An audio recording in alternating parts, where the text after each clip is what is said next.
Nagpabiling Kulbahinam ang gipahigayong piniliay sa Estados Unidos samtang naghulat ang katawhan sa opisyal nga resulta. Hinoon dili mo-kumpiyansa sa mga negosyante og tag-iya sa mga dagkong tindahan sa New York City sa posibleng kagubot human sa eleksyon. Dunay report si Ethel Cantor gikan sa New York City. Open to business and boarded up. Nanigurado ang daghang establishmento sa New York City nga dili sila mapagan sa posibleng kagubot nga mahitabo samtang naghulat sa opisyal nga resulta sa presidential elections.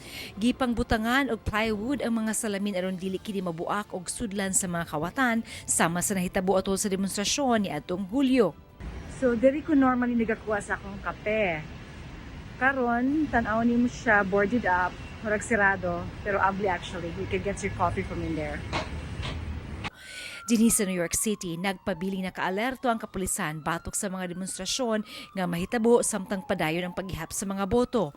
Samtang duha ka adlaw human sa eleksyon, Martes sa gabi nagsugod ang demonstrasyon sa Manhattan. Gipangdakop ang pipila ka mga individual ug nakarecover sab ang kapulisan og mga gamit nga posible kunong mahimong hinungdan sa kasamok. Sa bag-ura na human nga presidential elections, nanguna si Joe Biden kan incumbent President Donald Trump sa Electoral College.